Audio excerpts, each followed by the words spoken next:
نحمده ونصلي على رسوله خاتم النبيين وعلى آله وأصحابه اجمعین۔ دینی بھائیوں اور بہنوں، السلام علیکم ورحمۃ اللہ وبرکاتہ۔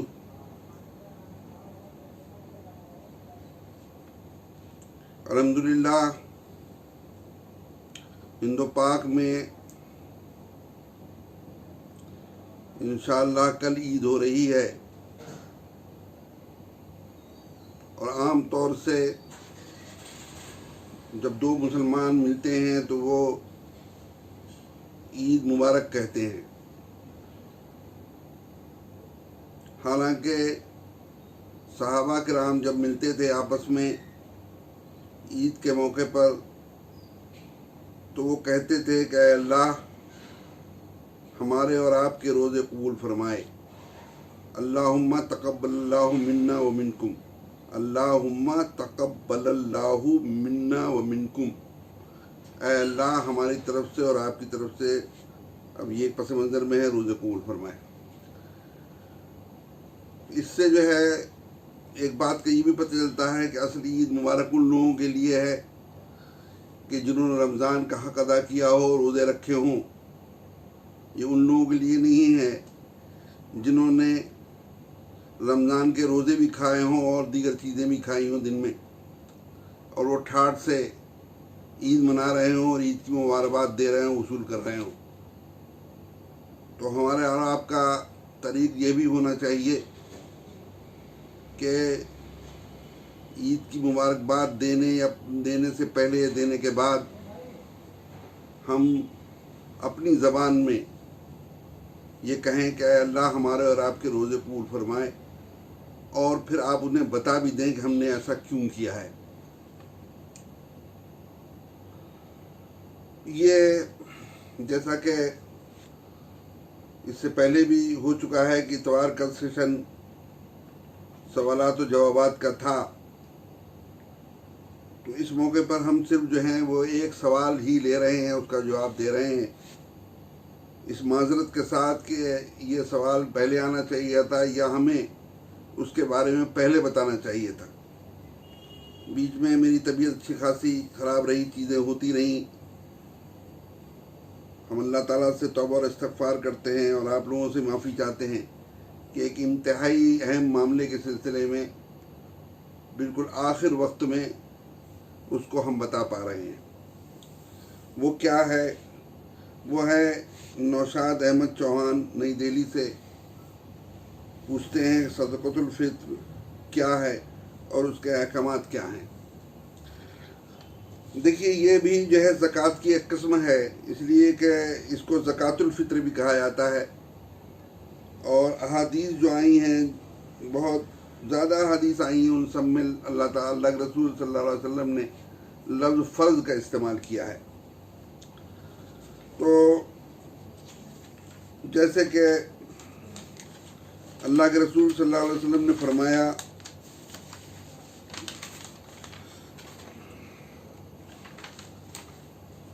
کہ عن عبداللہ بن عمر قال فرض النبی صلی اللہ علیہ وسلم صدقۃ الفطر او قال صدقۃ رمضان علی الذکر والانثى والحر والمملوک صاع من تمر او صاع من شعیر فعدل الناس به لنصف صاع من بر وكانوا يعطون قبل الفطر یومن او یومین، کہ عبداللہ ابن عمر کہتے ہیں کہ نبی صلی اللہ علیہ وسلم نے صدقۃ الفطر کو یا صدقۃ رمضان کو فرض قرار دیا ہے ہر مرد اور عورت پر، آزاد پر اور غلام پر، جو کہ ایک سا کھجور کی صورت میں ہوگا یا ایک سا جو کی صورت میں۔ اور راوی کہتے ہیں کہ لوگوں نے پھر اس کو نصف سا گیہوں کی صورت میں کر دیا، اور لوگ اس کو افطار میں عید الفطر سے 1 دن یا 2 دن پہلے دے دیا کرتے تھے۔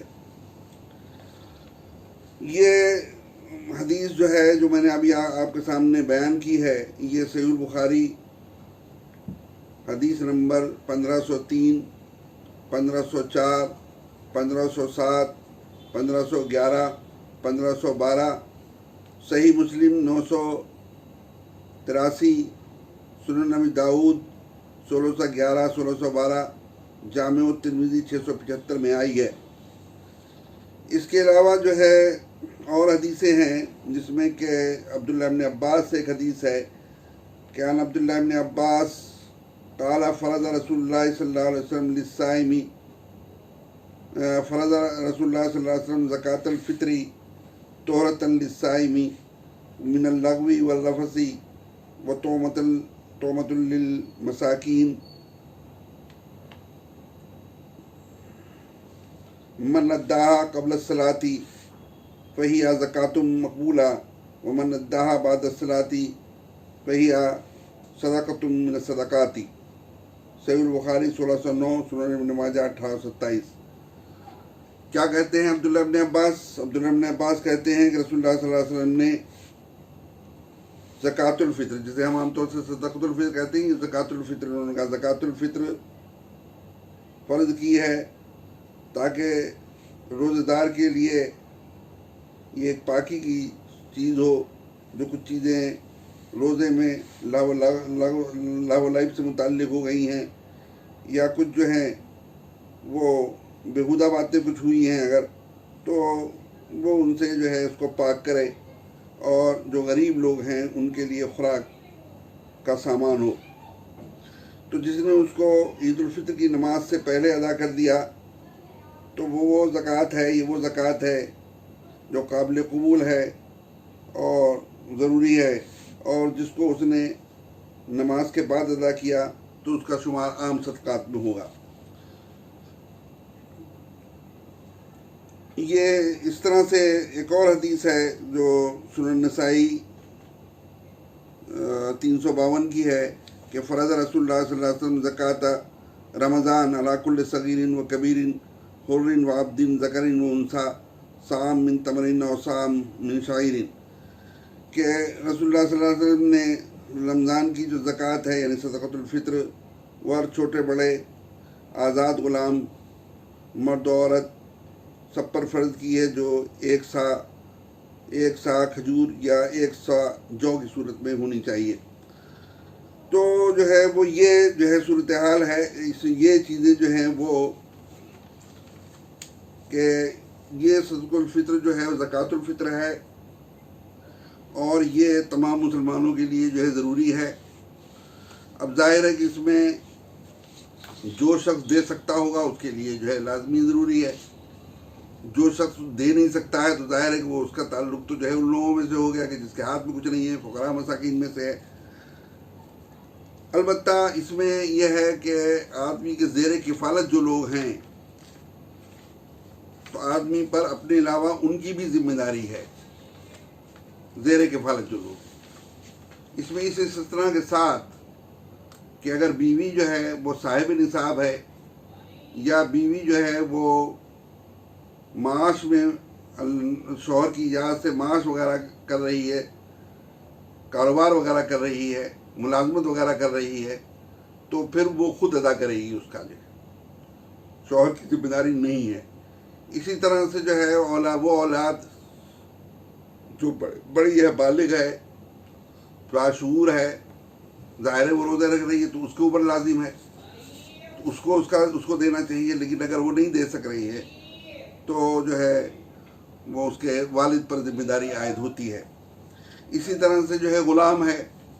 اب غلاموں کی بھی بہت سی قسمیں ہوتی ہیں۔ غلام وہ ہوتے ہیں جو ہاتھ میں اپنے کچھ نہ کچھ رکھتے ہیں، مالک دیتا رہتا ہے اسے کچھ نہ کچھ، یا یہ کہ وہ مالک سے مکاتبت وغیرہ کی شرط کے اوپر جو ہے کاروبار شروع کرتے ہیں، یا ان سے مالک جو ہے وہ تجارت وغیرہ کرا رہا ہوتا ہے، تو اگر ان کے ہاتھ میں جو ہے وہ چیزیں ہیں اور اتنا جو ہے وہ دے سکتے ہیں تو وہ خود دیں گے، وہ اس جو ہے غلام پر جو ہے ضروری ہے اور اگر ایسا نہیں ہے تو چونکہ غلام جس کا ہے، جس کی ملکیت میں ہے، وہ شخص دے گا۔ تو اب یہ ہے کہ یہ سا جو ہے، اب سمجھنے کی بات ہے، اپنے حدیث کے حساب سے چیزیں ہیں، بتا رہا ہوں میں آپ کو۔ سا جو ہے وہ ایک پیمانہ ہے، پیمانہ کہتے ہیں جسے ناپ کر کے جس میں چیز دی جائے، جیسے ہمارے یہاں دودھ ناپ کے دیا جاتا ہے، یا جو ہے تیل ناپ کے دیا جاتا ہے۔ تو اسی طریقے سے اللہ کے رسول صلی اللہ علیہ وسلم کے زمانے میں کھجور یا جو کے بھی جو ہے سا تھا، جس میں ناپ کر کے اسے دیا جاتا تھا۔ تو اس میں جو ہے وہ دوسری جگہ جو ہے وہ یہ بھی آیا ہے کہ لفظ جو ہے طعام کا حدیث میں، کہ ساج ایک سا کھانا۔ اب یہ کھانا جو ہے، کھانے سے مراد جو ہے وہ یہ کہ وہ کھانا نہیں جو ہم بولتے ہیں پکا پکا کھانا، وہ نہیں ہے، بلکہ اس سے مراد جو ہے وہ چیزیں جو لوگ جو ہیں تیار کرتے تھے، وہ ہے جو اور جو ہے کھجور۔ اللہ کے رسول کے زمانے میں وہ نہ وہاں پر جو ہے گیہوں ہوتا تھا اور نہ وہاں چاول ہوتا تھا، جو کا استعمال ہوتا تھا، اور جو اگر نہیں ہے تو کھجور کا استعمال ہوتا تھا۔ پھر اسی سلسلے میں کچھ اور احادیث میں جو ہے کچھ اور چیزیں شامل کی گئی ہیں، جس میں منقع، کشمش اور پنیر جو ہے یہ سب ایک سا کے اس میں آتی ہیں۔ اب جو ہے وہ یہ ہے کہ اس میں یہ ایک سا جو آپ کا بنتا ہے وہ 3 کلو 100 گرام کا بنتا ہے۔ اللہ کے رسول صلی اللہ علیہ وسلم کی جتنی بھی احادیث آئی ہیں ان میں سب سا کا ذکر آیا ہے۔ البتہ یہ کہ بعض جو ہے احادیث میں جو ہے، خود صحیح بخاری کی احادیث میں یہ ہے کہ لوگوں نے پھر جو ہے جب گیہوں جو ہے شروع ہوا ہے تو گیہوں کی جو ہے وہ اس میں آپ دیکھیے گا جو پیمانہ ہے سا کا، کھجور اس میں جو ہے بھر کر کے وہ کی جائے، اور یا جو کی جائے تو گیہوں جو ہے زیادہ آئے گا اس کے اندر، اور گیہوں جو ہے وہاں پر جو ہے مہنگا بھی بہت تھا اس کے مقابلے میں۔ تو لوگوں نے اس کو یہ کیا کہ نصف سا گیہوں جو ہے کر دیا۔ اب چیزوں کو سمجھے بغیر جو ہے ہم لیں گے تو پھر یہی ہوگا کہ اصلاً تو ہونا تو یہ چاہیے کہ حدیث کے حساب سے کہ ہم 1 سا جو یا 1 سا کھجور جو ہے، یعنی جو بنتا ہے 3 کلو 100 گرام، اس کی قیمت جو ہے وہ دیں۔ لیکن اس میں چونکہ حدیث میں طعام کا لفظ آیا ہے، کھانے کا لفظ آیا ہے، تو ہمارے یہاں کھانے میں جو ہے وہ گیہوں ہے اور چاول ہے۔ جب گیہوں چاول ہے تو پھر ہمیں 1 سا جو دینا چاہیے۔ یہاں پر جو ہے وہ قیمت جو ہے گیہوں کی کم ہے، کھجور اور جو ہے وہ جو کی زیادہ ہے۔ تو جو وہاں پر جو ہے صورتحال رکھ کر کے صحابہ نے جو ہے طے کیا تھا کہ اس کو نصف سا رکھا جائے گیہوں کو، تو اب جو ہے وہ چیز جو ہے یہاں پر یہ ہے کہ 1 سا، جو کہ اللہ کے رسول صلی اللہ علیہ وسلم سے 1 سا ہی جو ہے گیہوں، یعنی 3 کلو 100 گرام۔ اچھا یہی ہے 3 کلو 100 گرام، اس لیے کہ حدیث سے جو ہے وہ یہی ثابت ہے۔ ورنہ تو یہ ہے کہ یہ کہا گا کہ حدیث میں نہ جو ہے قوموں کا ذکر آیا ہے اور نہ جو ہے عروج کا ذکر آیا ہے، نہ گیہوں کا ذکر آیا ہے نہ چاول کا ذکر آیا ہے۔ تو کہنے والے یہ بھی کہیں گے کہ بھائی آپ تو جو دیجئے یا کھجور دیجئے یا کشمش دیجئے، منقع دیجئے یا پنیر دیجئے، اور ظاہر ہے یہ تمام چیزیں بہت زیادہ مہنگی ہوں گی۔ لیکن جیسا کہ میں نے آپ سے عرض کیا کہ طعام کا لفظ بھی آیا ہے۔ طعام اس بات کا اشارہ کر رہا ہے کہ جو چیز آدمی کھا رہا ہے، وہ کھا رہا ہے جو چیز اس کی وہ 1 سا جو 3 کلو 100 گرام جو ہے وہ ادا کرے۔ اور اس میں جیسا کہ میں نے آپ کو بتایا 2 چیزیں ہیں علیحدہ علیحدہ ہیں، ایک ہے لازم اور ایک ہے کہ وہ جس کو کہتے ہیں نفل کے طور پر جو ہے۔ تو آدمی کے اپنے اوپر اور جن کی وہ کفالت کر رہا ہے، چھوٹے جو ہیں وہ ان کا زکوٰۃ الفطر ادا کرنا لازم ہے، لیکن وہ جو بڑے ہیں، یعنی مثال کے طور پر بیوی ہے، بیوی کو بھی جو ہے خود ہی جو ہے وہ دینا چاہیے، اس لیے کہ جو صاحب نصاب وہ ہے، صاحب نصاب ہولانہ ہول نہیں ہے، اس میں ایک وقت میں اس وقت جو ہے وہ صاحب نصاب ہے، تمام چیزوں کو شامل کر کے جو اس کی ملکیت میں ہیں، جو کہ تقریباً جو ہے وہ 23,000 کے قریب بنتا ہے، وہ اس کی ملکیت میں اگر ہیں 30,000 کی قیمت والی چیزیں، تو اس کو خود ادا کرنا چاہیے۔ اور خود ادا نہیں کر رہی ہے تو جو ہے شوہر ادا کر دے یا اس کو پیسے دے دے وہ ادا کرے، زیادہ بہتر، اسے بھی احساس ہو کہ میں جو ہے روزے میں نے رکھے، صرف مرد ہی کے نہیں جو ہے کہ لغویات اور چیزیں جو ہیں اس سے جو ہے روزے کو پاک کرنے والی ہے۔ ظاہر ہے عورت بھی اسی قسم کے جذبات اس کے بھی ہو سکتے ہیں، غلط و صحیح، تو وہ چیز جو ہے پاک کرنے والی ہو، جب خود ہاتھ سے نکالے گی تو پاک کرنے والی ہو۔ جہاں تک جو ہے اولاد کا تعلق ہے تو میں نے جیسے عرض کیا کہ اولاد جو ہے وہ چھوٹی ہے تو ظاہر ہے کہ کفالت کی ذمہ داری جو ہے والد کی ہے، لیکن اولاد اگر بڑی ہو گئی ہے، بالغ و باشعور ہو گئی ہے، تو ظاہر ہے کچھ نہ کچھ تو ہوگا، تو اس کو کہنا چاہیے کہ بھائی تم خود ادا کرو، ورنہ یہ کہ والد ادا کر دیں. تو یہ بہرحال یہ جو ہے نفل اس میں آتا ہے، ضرور اس میں نہیں آتا ہے. البتہ جو ہے وہ غلامی کا کوئی تصور نہیں ہے یہاں پر، لیکن اس چیزوں کے بارے میں بتا دیں آپ کو کہ وہ ملکیت میں ہے، چونکہ اس کے یہ ملکیت میں ہے. غلام جو ہے کئی قسم کے ہوتے ہیں، ایک وہ جن کے ہاتھ میں کچھ نہ کچھ ہوتا ہے، اور ایک وہ جو کہ بالکل مکمل طور سے جو ہے اپنے مالک پر جو ہے وہ ہوتے ہیں، ڈپینڈنٹ ہوتے ہیں. تو ایسی صورت ہے کہ ڈپینڈنٹ ٹوٹل ہے تو جو ہے مالک دے گا، ورنہ یہ کہ اگر جو ہے اس کے ہاتھ میں کچھ نہ کچھ ہے، تجارت وغیرہ اسے کروا رہا ہے مالک کو، تمام چیزیں ہو رہی ہیں، تو وہ غلام جو ہے خود دے گا. تو جیسا کہ میں نے آپ سے بتایا کہ چونکہ ہمارے یہاں کا طعام، کھانے والی جو چیز ہے وہ گیہوں اور چاول ہیں، تو گیہوں اور چاول 3 کلو 100 گرام جو ہے ایک سا بنتا ہے. تو ہمیں اگر اللہ کے رسول صلی اللہ علیہ وسلم کی جو ہے وہ حدیث کی پیروی کرنی ہے اور اس کی روح کو سامنے رکھنا ہے جو حدیث میں ہے، تو 3 کلو 100 گرام جو ہے وہ گیہوں جو ہے اور چاول جو ہیں جو اوسط درجے کا، نہ جو ہے اسے جو ہے وہ بیکار قسم کا ہونا چاہیے اور نہ اسے بے انتہا اعلیٰ ہونا چاہیے. جو زکوٰۃ کے سلسلے میں جو فارمولہ ہے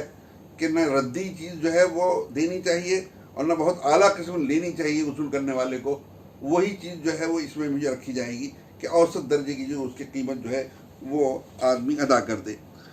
اب دوسری چیز جو ہے یہ آتی ہے، کیا جو ہے وہ یہ چیزیں جو بیان کی گئی ہیں وہی دے یا اس کی قیمت بھی دے. تو بھائی دیکھیے اس میں صاف بات ہے، بعض جگہ جو ہے ایسا ہو سکتا ہے کہ کسان وغیرہ ہیں یہ وہ جو ہیں ان کو آسانی جو ہے وہ گیہوں یا چاول دینے میں ہے، تو ہم ان کے اوپر جو ہے ظاہر ہے کہ گیہوں چاول جو ہے وہ زیادہ حدیث سے قریب تر ہے، تو وہ گیہوں اور چاول دیں گے. بعض جگہ جو ہے وہ یہ ہے کہ گیہوں چاول جو ہے دے نہیں سکتا آدمی، اس کی قیمت دے سکتا ہے، اور قیمت دینے میں جو ہے وہ غریبوں کا فائدہ ہے، وہ جس میں جو ہے ضرورت انہیں ہو وہ اس میں استعمال کر لیں. تو یہ چیز جو ہے اس کی شروع ہی سے جو ہے ایجاد رکھی گئی ہے کہ اس کو جو ہے وہ آدمی اس کی قیمت بھی جو ہے دے سکتا ہے. اس کے علاوہ جو ہے وہ یہ کہ اجتماعی طور سے آیا جو ہے وہ یہ انفرادی ہے یا اجتماعی ہے. تو زکوٰۃ کے بارے میں اس سے پہلے بتایا جا چکا ہے کہ زکوٰۃ جو ہے وہ اجتماعی نظم اس کا ضروری ہے، اور وہ قرآن مجید کی جو آیت ہے انما الصدقات للفقراء والمساکین والعاملین علیہا، عاملین علیہا جو بتایا جو اس پر کام کر رہے ہوں، زکوٰۃ دینے والے، وصول کرنے والے، انہیں تقسیم کرنے والے، اس کا حساب کتاب رکھنے والے، وہ اگر جو ہیں زکوٰۃ کی وہ جو لینا چاہیں اگر اپنی تنخواہ اور معاوضہ، تو وہ معاوضہ زکوٰۃ ہی سے دیا جائے گا. وہ اتنا اہم ہے کہ اسے جو ہے اللہ تعالیٰ نے فقراء مساکین کے بالکل دوسرے نمبر پر رکھا ہے. اسی طرح سے احادیث سے بھی ثابت ہوتا ہے کہ جیسا معاذ بن جبل رضی اللہ عنہ جب بھیجے جا رہے تھے یمن، اس میں تو اللہ کے رسول صلی اللہ علیہ وسلم نے انہیں بتایا کہ انہیں پہلے توحید کے بارے میں بتانا، پھر انہیں نماز کے بارے میں بتانا، اور یہ سب مان لیں وہ تو ان سے کہنا کہ فرض اللہ علیہم الزکوٰۃ، اللہ نے ان کے اوپر زکوٰۃ، افترض علیہم الزکوٰۃ، اللہ نے ان پر زکوٰۃ فرض کی ہے کہ تؤخذ من اغنیاہم وترد علی فقرائہم، جو ان کے مالداروں سے لی جائے گی ان کے غریبوں میں دی جائے گی. تو اسی طرح سے جو ہے وہ یہ بھی ہے کہ اس میں ثابت ہے حدیث سے کہ اللہ کے رسول صلی اللہ علیہ وسلم اور بعد میں بھی اللہ کے رسول کے بعد بھی اجتماعی طور سے صدقۃ الفطر جو ہے جمع ہوتا تھا اور غریبوں پھر اس کو تقسیم کیا جاتا تھا. اس میں ایک اور چیز بھی ہے کہ یہ جو ہے صدقۃ الفطر کا استعمال کسی اور چیز کے لیے جائز نہیں ہے. یہ فقراء و مساکین کا حق ہے، فقراء و مساکین کے پاس ہی جانا چاہیے. تو اس میں ایک چیز اور ہے کہ جیسا کہ اس سے پہلے بتایا کہ یہ ضروری ہے کہ آدمی نماز عید الفطر سے پہلے اس کو جو ہے دے دے. یہ آخری وقت ہے، اس سے پہلے آدمی جو ہے رمضان کی 2-3 روز آخری اس میں دے دے زیادہ بہتر ہے. اور یہ آیا ہے حدیث میں کہ لوگ جو ہیں وہ 1 روز 2 روز پہلے جو ہے دے دیا کرتے تھے. ایک چیز میں اور بتا دوں اس میں صدقۃ الفطر کے بارے میں جو مقدار بتائی گئی ہے، پیمانہ بتایا گیا ہے یا اس کی جو قیمت ہے وہ آخری ہے، سب سے کم ہے، یعنی اس سے کم جو ہے دینا صحیح نہیں ہے. آدمی جو ہے اس سے زیادہ دیتا ہے تو اور اچھی چیز ہے، زیادہ دے. تو بہرحال یہ جو ہے وہ چیز صدقۃ الفطر کے بارے میں جو ہے بتانا ضروری تھی. یہ میں آپ کو عید کی مبارکباد کے ساتھ اور اس کے ساتھ کہ اللہ تعالیٰ آپ کے اور ہمارے روزے قبول فرمائے، اس صدق و فطر کے بارے میں نے آپ کو یہ چیزیں بتائی ہیں۔ اس میں سب سے پہلے جیسے میں نے شروع میں بتایا، میں آپ لوگوں معذرت کے ساتھ اللہ تعالیٰ سے استغفار کرتا ہوں کہ پہلے اس کے بارے میں نہیں بتا پایا، اور یہ جو میں نے آپ کو باتیں بتائی ہیں اس میں اگر کوئی کمی زیادتی ہوئی ہو تو اللہ تعالیٰ جو ہے معاف فرمائے۔ وآخر دعوانا الحمد للہ رب العالمین، سبحان اللہ وبحمدہ، سبحان اللہ العظیم۔